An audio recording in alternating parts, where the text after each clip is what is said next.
मकर राशि वाले बंधु, आप सभी का स्वागत है, अभिनंदन है मकर राशि भिंड यूट्यूब चैनल में। तो मकर राशि वालों, बेहद सावधान रहना। बहुत बड़ी घटना आपके जीवन में घटने वाली है। एक ऐसी विचित्र घटना, एक ऐसा विचित्र योग बन रहा है जो आपको भारी नुकसान पहुंचा सकता है यदि आपने सावधानी ना बरती।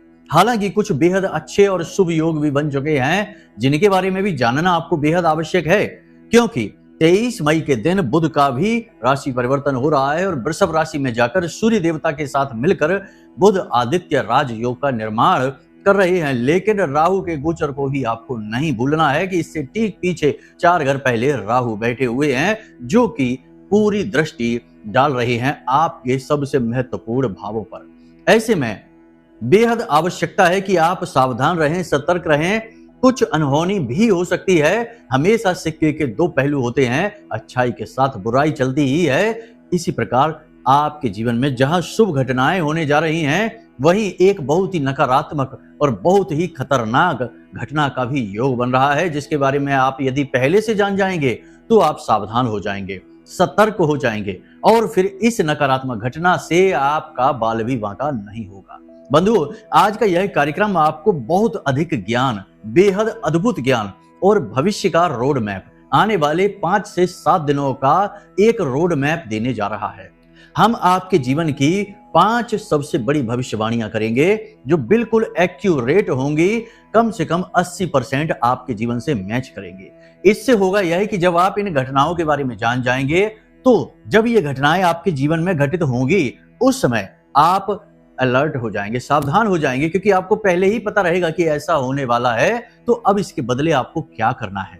इसी के साथ साथ बुध का जो राशि परिवर्तन हो रहा है, इसका आपके ऊपर क्या प्रभाव रहने वाला है, कुछ पॉजिटिव और कुछ नेगेटिव, इसके बारे में बताएंगे। साथ ही एक अद्भुत रहस्य राज से भी पर्दा उठाएंगे कि आपकी कुंडली में जो बुध हैं, वो आपको किस प्रकार से लाभ या हानि पहुंचा रहे हैं, क्योंकि बुध जो है वह राशि चक्र का बेहद महत्वपूर्ण और कारक ग्रह है। ऐसा नहीं है कि बुध सिद्ध नहीं होता, बुध लाभ नहीं देता। बुध यदि अपने पर आ जाए तो बहुत कुछ दे सकता है, ना केवल धन ऐश्वर्य वैभव दिलाए, बल्कि आपकी वाणी बुद्धि को भी इतना तेज कर दे कि आप जहां बोलना शुरू करें तो लोग आपको अनसुना ही न कर सकें, आपके आवाज, आपकी वाणी को सुनकर मंत्र मुग्ध हो जाए। तो ऐसे में आपको यह जानना बेहद आवश्यक है कि बुध यदि आपकी जन्म पत्री में किस भाव में बैठे हैं तो उसका क्या प्रभाव है, अच्छा है बुरा है। यदि अच्छा है तो उसे और अच्छा कैसे करें, बुरा है तो उस बुरे से कैसे बचें और उसे शुभ कैसे करें, ये सारी बातें आपको जानना बेहद आवश्यक है। और अंत में हम आपको बताएंगे इस एक घटना के बारे में, जिसके बारे में जानना आपको बेहद जरूरी है। और इसी एक घटना की वजह से आज का यह कार्यक्रम हम निर्मित कर रहे हैं। इस घटना में ज्योतिषीय आकलन तो है ही, महामाई के द्वारा दी गई अनुभूतियां भी हैं जो माई ने हमें दी हैं और आपको जानना बेहद आवश्यक है। कह सकते हैं कि यह एक घटना महामाई का संदेश है जो आप तक पहुंचना बेहद आवश्यक है। ऐसे में आपको इस कार्यक्रम को पूरा देखना है, अंत तक देखना है। अंत में कार्यक्रम के हम आपको बताएंगे एक बहुत ही शक्तिशाली मंत्र, बहुत ही शक्तिशाली क्रिया, जिसके बारे में हमने अब तक कभी किसी को नहीं बताया है, लेकिन आज हम आपको बताएंगे। और इस क्रिया को करने से आपको अद्भुत शांति मिलेगी, सफलता मिलेगी, कार्य सिद्धि होगी, काम आपके बनेंगे ही बनेंगे, हर हालत में बनेंगे। तो आपको इस कार्यक्रम को अंत तक देखना है, तो आप निश्चित तौर पर जीवन के इस रण में विजेता साबित होंगे। अन्यथा संघर्ष तो चल ही रहा है, आगे भी चलता रहेगा और ना कुछ बदला है ना ही कुछ बदलेगा, क्योंकि आप चाहते ही नहीं हैं, इसीलिए तो बीच में छोड़ेंगे कार्यक्रम को। कहने का मतलब यह है कि हम इतनी बातें आपको इसीलिए करते हैं ताकि आप प्रेरित हो जाएं और मुख्य महत्वपूर्ण बातों को समझ लें और उन्हें अपने जीवन में उतार लें। उसी से तो उद्धार होता है। उम्मीद करते हैं कि सारी बातें आप समझ रहे हैं, कार्यक्रम में अंत तक अवश्य ठहरेंगे। तो चलिए बंधु, सबसे पहले महामाई को याद करते हैं। कमेंट बॉक्स में लिख डालिए पूरे भक्ति भाव के साथ, जय मां भद्रकाली कृपा करो। महामाई ने निश्चित तौर पर आपके ऊपर कृपा की है, तभी तो यह कार्यक्रम आप तक पहुंचा है, वरना कौन कहां किससे मिल पाता है, किसे पता। जब ईश्वरीय शक्तियां मदद करना चाहती हैं तो किसी न किसी को माध्यम बनाकर भेज ही देती हैं। आपकी मदद के लिए शायद हमें चुना है महामाई ने, तो आपके सामने भेज दिया है, तो आज आप हमें सुन रहे हैं। इसी भाव को मन में रखते हुए, श्रद्धा भाव को मन में रखते हुए कमेंट बॉक्स में लिख डालिए कि मैं भी महामाई के परिवार का हिस्सा हूं। यदि आप ऐसा करेंगे तो हमें तो बहुत प्रसन्नता होगी ही, महामाई को भी अति प्रसन्नता होगी, क्योंकि उनके बालक उन्हें पुकार रहे हैं, उनसे जुड़ना चाहते हैं। यह एक माँ के लिए बहुत ही गर्व की बात होती है। तो चलिए बंधुओं, सारी बातों को आपने समझ लिया, अब अपने मूल विषय को शुरू करते हैं। प्यारे मित्रों, हमारे अत्यंत प्रिय और परम पूज्य अमिताचार्य जी के पास माँ बगलामुखी और माँ भद्रकाली की साधनाओं का वर्षों का अनुभव है और माता रानी की इनके ऊपर पूर्ण कृपा और सिद्धि है। आचार्य जी ने अपने सटीक कुंडली विश्लेषण और श्रेष्ठतम उपायों के माध्यम से हजारों लोगों के जीवन को खुशियों से भरा है। आचार्य जी का कुंडली विश्लेषण और उपाय करवाने का तरीका इतना अद्भुत है कि जीवन के हर एक दुख और कष्ट का कारण जड़ से ही समाप्त हो जाता है। फिर समस्या चाहे जैसी भी हो, कर्जा बहुत बढ़ गया हो, व्यापार चल नहीं रहा हो, बीमारियों में आप बर्बाद हो चुके हो, रिश्तों में प्रेम समाप्त हो चुका हो, या फिर नौकरी ही ना मिल रही हो, विवाह में देरी होती हो, कैसी भी समस्या हो, इन समस्याओं का कारण क्या है, कौन सी महादशा परेशान कर रही है, कौन सा दोष लगा हुआ है, सब कुछ आचार्य जी इतना सटीक बताते हैं कि वर्षों वर्ष के दुख कुछ ही दिनों में समाप्त हो जाते हैं। अगर आपके जीवन में भी कोई ऐसी संकट की घड़ी है तो यही सही समय है जब आप पूज्य आचार्य जी के हाथों से अपनी कुंडली का विश्लेषण करवाएं और वर्षों से चल रहे दुखों और संकटों के इस चक्र से बाहर निकल जाए। प्यारे मित्रों, अभी वीडियो में दिए गए नंबरों पर फोन करिए और अपनी कुंडली का श्रेष्ठतम आकलन करवा डालिए। जिंदगी बदलने का ये सबसे बड़ा मौका हाथ से मत जाने दीजिएगा। जय माई की, महामाई आपका कल्याण करे।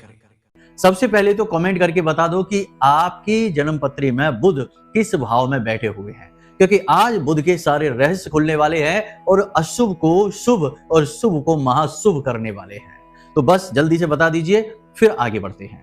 सबसे पहले बात करेंगे आने वाले 5 से 7 दिनों की 5 बड़ी भविष्यवाणियों के बारे में। ये सारी भविष्यवाणियां आपके जीवन से एक्यूरेट मैच होंगी और आपका मार्गदर्शन करेंगी, तो ध्यान से सुनना है एक एक बात को। सबसे पहली भविष्यवाणी, आपके जीवन में कुछ ऐसा चल रहा है जिसकी वजह से, देखो चाहे अच्छा है या बुरा है, इससे फर्क नहीं पड़ता है, मनोदशा ग्रह निर्धारित करती है। इसीलिए परिस्थितियों के ऊपर या नीचे, यानी शुभ अशुभ होने से भी ज्यादा फर्क नहीं पड़ता है। आपने देखा होगा कि करोड़पति भी दुखी दिखाई देते हैं, सब कुछ ठीक है, बड़ी बड़ी गाड़ियां, घर है, बंगले है, मकान है, सब कुछ है, रिश्ते नाते भी भरपूर हैं, तब भी लोग दुखी दिखाई देते हैं। नींद नहीं आती तो नींद की गोलियां लेकर सो रहे हैं, क्योंकि मन स्थिति तो शुद्ध नहीं है, वही तो अशुद्ध चल रही है ग्रहों के दुष्प्रभावों के कारण या किसी अन्य वजह से। तो कहने का मतलब यह है कि आने वाले 5 से 7 दिनों में आपको अनावश्यक क्रोध बढ़ेगा, मन में एक खीज रहेगी। यानी कहने का मतलब यह है कि आप गुस्सा बाहर दिखाएंगे नहीं, लेकिन अंदर ही अंदर एक खालीपन रहेगा, एक खींच रहेगी, एक चिड़चिड़ाहट, घुटन सी महसूस आप करेंगे। ये आपकी सबसे पहली भविष्यवाणी है और यह क्यों हो रहा है यह भी हम आपको बताने वाले हैं। लेकिन पहले आप समझिए कि ऐसा यदि आपको महसूस हो रहा है, किसी को कम या किसी को ज्यादा, आपकी राशि के जातकों को यह जरूर हो रहा है, तो इसका सबसे बड़ा कारण तो एक यह है कि आप अपनी जड़ों से दूर हो चुके हैं।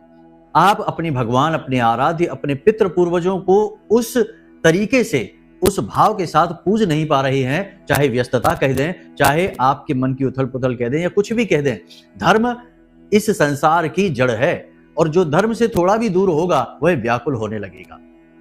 ठीक है, तो आप समझिए कि आपको इसका समाधान क्या करना है। ध्यान यानी मेडिटेशन करना है, भगवान की भक्ति करना है, पूरे ठंडे मन के साथ, भाव के साथ भगवान के सामने बैठना है और हो सके तो मंदिर चले जाना है और भगवान के सामने बिल्कुल एक पिता पुत्र की भांति कि आप पुत्र हैं, भगवान आपके पिता हैं, महामाई आपकी माँ है और आप पुत्र हैं। इस भाव के साथ बैठ जाइए और फिर देखिए कि कैसे मन शांत होना शुरू हो जाता है। ये मन से जुड़ी हुई बात है जो हम आपको बता रहे हैं।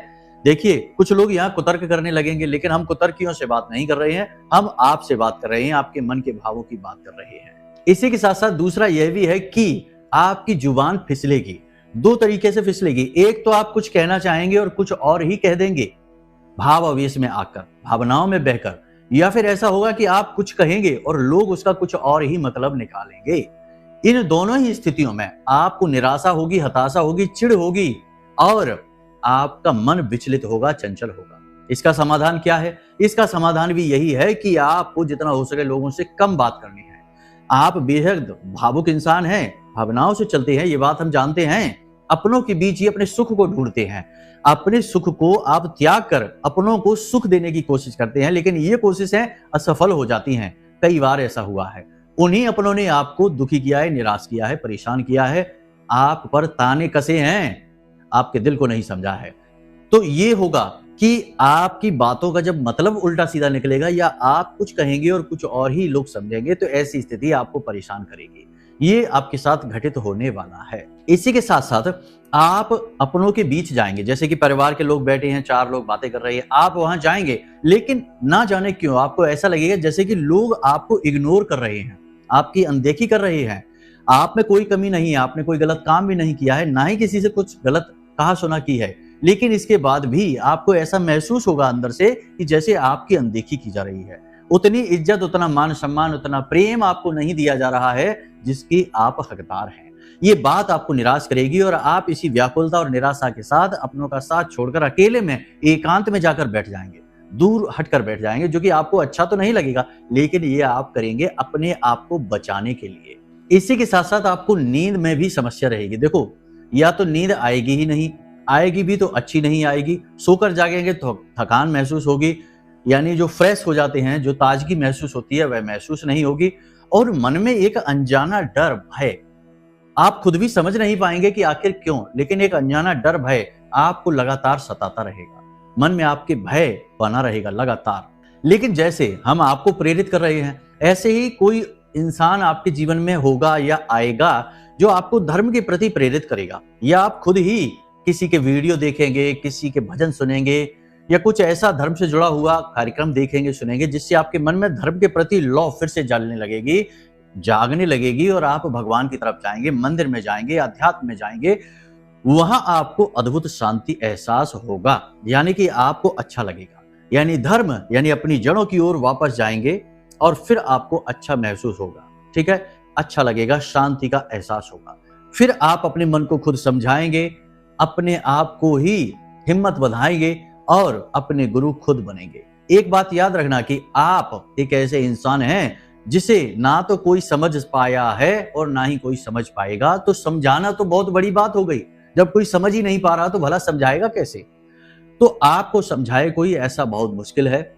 आप अपने आप को ही समझा सकते हैं, अपने गुरु खुद बन सकते हैं, अपनी बुद्धि, अपने बल को खुद ही पहचान सकते हैं। आपके अंदर सारी काबिलियतें हैं, आप में किसी चीज की कोई कमी नहीं है। केवल एक ही चीज है कि कुछ तो ग्रह स्थितियां, समय का फेर और कुछ आपकी भावनाएं आपको परेशान कर देती हैं, लेकिन इन सब से भी आप आखिर उबर ही जाते हैं, लड़कर इनसे बाहर निकल जाते हैं और अपने गुरु खुद साबित हो जाते हैं। तो ये सारी बातें आपके जीवन में आने वाले समय में घटित होने वाली हैं। कुछ छोटी छोटी बातें और हैं कि वाहन को संभल कर चलाना है, अपना वाहन किसी और को नहीं देना है और किसी और का वाहन खुद नहीं चलाना है। रुपए पैसे के लेन देन में सावधानी रखनी है और किसी नए काम, धंधे, व्यापार के बारे में आप सोच रहे हैं तो अब जुट जाइए, समय आ गया है उन्नति की ओर आगे बढ़ने का। कार्य में सफलता हासिल होगी, कार्य में प्रगति होगी और आप नई रूपरेखा अपने काम, धंधे, व्यापार की या नौकरी बदलने के बारे में सोच रहे हैं तो उस पर भी गहराई से अच्छी तरह से विचार कर सकते हैं और आगे बढ़ सकते हैं। सफलता उसमें भी आपको प्राप्त होगी। ठीक है, यानी कि कहीं अच्छाई भी है तो कहीं थोड़ी सी बुराई भी है, दोनों चीजों का तालमेल है। आपको दोनों चीजों के तालमेल को बेहतर तरीके से समझकर चलना होगा। अब बात करते हैं आपकी कुंडली में मौजूद बुध की स्थिति के बारे में। आपने अपनी कुंडली में देख लिया कि बुध कहां बैठे हैं, किस भाव में बैठे हैं। अब हम आपको बता देते हैं कि यदि आपकी कुंडली में 3, 8, 9 और 12 के भाव में बुध बैठे हैं तो ये बुध बहुत बुरे हैं, बहुत खराब हैं। साथ ही यदि किसी पापी ग्रह के साथ युति बनाकर बैठे हैं या दृष्टि पड़ रही है तो और भी ज्यादा खराब हो जाते हैं। तीसरे भाव में बैठा हुआ बुध जातक को 34-35 वर्ष से पहले कामयाब होने नहीं देता है, वाणी को असभ्य कर देता है और जीवन में बहुत अधिक संघर्ष और मानसिक पीड़ाएं भर देता है। 8वें भाव में बैठा हुआ बुध बहुत ज्यादा नकारात्मक हो जाता है, बहन, बुआ, मौसी, बेटियों को बहुत अधिक कष्ट देता है और जातक के बनते हुए कामों को अंत समय पर जाकर बिगाड़ देता है और नए नए शत्रु उत्पन्न करता है। ऐसे में यदि राहु भी आकर बैठ जाए तो जातक आत्मघाती भी हो जाता है। 9वें घर का बुध सबसे ज्यादा खराब माना जाता है। यह पूरे भाग्य को दुर्भाग्य में बदल देता है।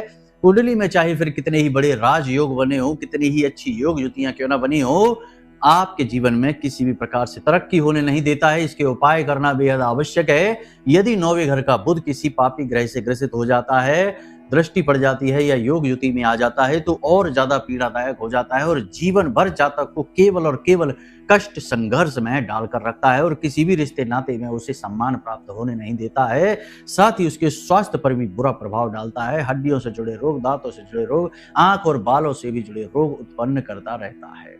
इसी प्रकार यदि 12वें भाव में बुध बैठा है तो यह महिलाओं के लिए तो अच्छा है, कोई समस्या नहीं देता, लेकिन पुरुषों के लिए यह बहुत ज्यादा परेशानी पैदा करता है। बुद्धि भ्रमित कर देता है, मन में उल्टे सीधे विचार चलाता रहता है।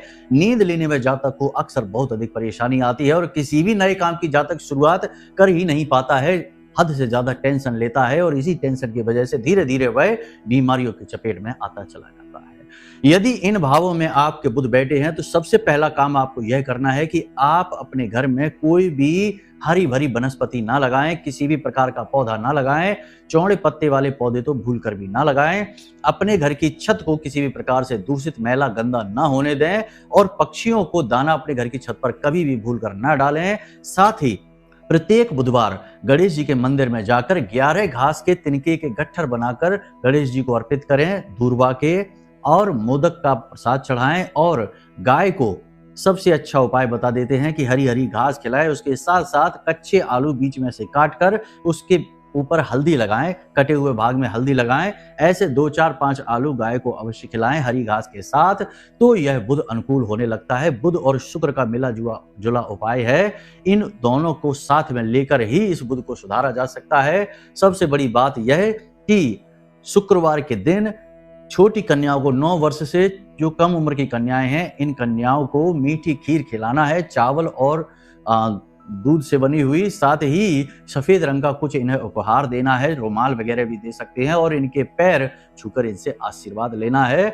बुध और शुक्र दोनों के उपाय एक साथ करने से सफलता प्राप्त होती है, बुध अनुकूल होने लगता है। फिर भी आपको यह ध्यान रखना है कि मनी प्लांट है या कोई भी पौधा, हरा भरा हरी हरियाली वाला पौधा अपने घर में भूल कर भी ना लगाएं, वरना यह बुध आपका कभी ठीक नहीं होगा। साथ ही आपको घर के आसपास यह भी देखना है कि आपके घर के आसपास कम से कम 10 से 20 मीटर के दायरे में कोई भी नीम, पीपर, बर, बेड़ी या कीकर, बम्बूल आदि के पौधे ना हो। इससे भी आपका बुध और ज्यादा खराब हो जाएगा। बस इन बातों का आप ख्याल रखिए और देखिए कि कैसे आपके ये जो नेगेटिव हो चुके बुध हैं या गलत भाव में बैठे हुए बुध देव हैं, ये आपको अच्छे लाभ देने शुरू कर देंगे। सबसे अच्छा एक उपाय आपको हम और बता देते हैं कि अपने घर के ईशान कोण में कांच की एक डिब्बी रखिए और उसमें थोड़ी सी हल्दी, थोड़ा सा गंगा जल और चावल डालकर उसे रखिए और प्रतिदिन इस हल्दी की जगह आप केसर का भी प्रयोग कर सकते हैं, इसका तिलक अपने माथे, जुबान और नाभि पर लगाइए, तभी घर से बाहर निकलिए।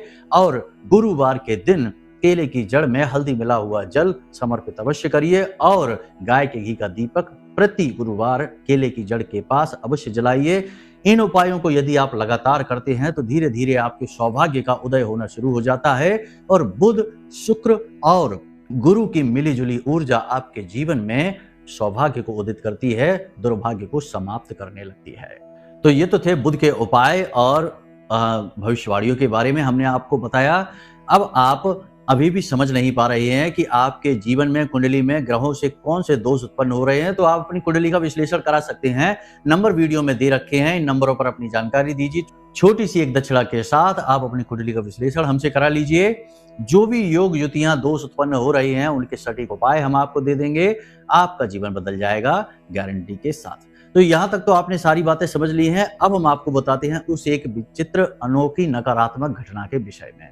ध्यान से सुनिए। आपके साथ अगले 5 से 7 दिनों में एक धोखा हो सकता है। किसी ने षड्यंत्र रच लिया है आपको फंसाने के लिए, पैसे की मांग करेगा, आपका पैसा कहीं लगवा देगा या किसी प्रकार से आपको बहुत बड़ी हानि पहुंचाने वाला है और इस सब से कहीं बढ़कर घात आपके ऊपर होने वाला है, यानी छिपकर आपके ऊपर हमला किया जाएगा। अब यह हमला आर्थिक तौर पर भी हो सकता है, शारीरिक तौर पर भी हो सकता है, या मानसिक तौर पर आपको तोड़ने के लिए कुछ ऐसा षड्यंत्र रचा जा रहा है जिसमें तंत्र मंत्र आदि का भी प्रयोग किया जा सकता है। तो आपको ऐसे में बहुत सावधान रहने की आवश्यकता है। किसी के घर न जाएं, किसी के घर का भोजन न खाएं, किसी के हाथ से कुछ भी मीठा लेकर ना खाएं, और किसी के वस्त्र, अपने वस्त्र किसी को ना दें, और किसी के वस्त्र खुद पहने नहीं, वाहन आदि भी किसी का ना चलाएं। जितना हो सके उतना अपने काम से काम रखें और दूसरों से दूरी बनाकर रखें। यहाँ पर कोई पराया व्यक्ति, बाहर का व्यक्ति नहीं होगा। जो भी होगा आपका अपना ही होगा, जो आपके ऊपर घात करेगा, षड्यंत्र रचेगा, आपको फंसाएगा। आपको परेशान करने के लिए बाहर से शत्रु नहीं आते हैं। आपके शत्रु आपके अपनों में ही बैठे हैं, और वे जानबूझकर, सोच समझकर, प्लान करके आपको परेशान करते हैं, फंसाते हैं। तो फिर से वही आपके साथ होने जा रहा है, तो जरा आपको सावधान रहना होगा। इन सबसे कहीं बढ़कर आपको माँ बगलामुखी की फोटो अपने पूजा घर में रखनी है, और अपने वह जो निवेदन मंत्र है, महामाई का निवेदन मंत्र, उसे आपको बोलते रहना होगा। जब भी आपको समय मिले मन ही मन बोलिए, और स्नान आदि करने के बाद गाय के घी का दीपक माई के सामने जलाकर और सुखासन में बैठ जाइए, और 10 से 15 मिनट के लिए मुख से उच्चारण करिए इस एक महामंत्र का। मंत्र हम आपको फिर से बता देते हैं, जरा ध्यान से सुन लीजिए। ओम ह्लीम ऐं श्रीम क्लीम श्री बगलानने मम रिपून नाशय नाशय ममेश्वर्याणि देहि देहि शीघ्रम मनवांछितम कार्य साधय साधय ह्लीम स्वाहा। इस मंत्र का आपको लगातार उच्चारण करना है। इसमें माई आपकी रक्षा करेंगी, शत्रुओं का नाश करेंगी, धन ऐश्वर्य वैभव आपको अवश्य देंगे। बस इन उपायों को आप करिए और जरा सावधानी बरतिए। समय आपके ऊपर घात का आ रहा है, धोखे का आ रहा है, तो सावधानी बेहद आवश्यक है। उम्मीद करते हैं सारी बातें आपने समझ ली हैं। फिर भी यदि कोई प्रश्न मन में उठे तो आप फोन कर सकते हैं, नंबर हमने वीडियो में दे रखे हैं। कुंडली विश्लेषण भी करानी है तब भी फोन कर सकते हैं इन्हीं नंबरों पर। तो चलिए बंधु, आज के इस कार्यक्रम को यहीं विराम देते हैं। हमेशा हंसते रहिए, मुस्कुराते रहिए, सकारात्मक रहिए, महामाई पर अपनी आस्था और विश्वास बनाकर रखिए, क्योंकि आपका उद्धार तो वहीं से होना है। तो प्रेम से बोलिए जय माई की। हमारे प्रिय और परम पूज्य आचार्य जी ने अपनी साधनाओं के अनुभवों पर आधारित शक्तिशाली उपाय और क्रियाओं के माध्यम से हजारों लोगों के जीवन को पूरी तरह से बदला है। आचार्य जी के द्वारा बताया गया हर एक उपाय इतना सटीक और कारगर होता है कि जो भी इसे पूरे भाव के साथ कर लेता है, उसे साक्षात महामाई की कृपा और आशीर्वाद प्राप्त हो जाती है। इसलिए निसंकोच इन उपायों को पूरे भाव के साथ करिए, आपका कल्याण होगा। जय माई की।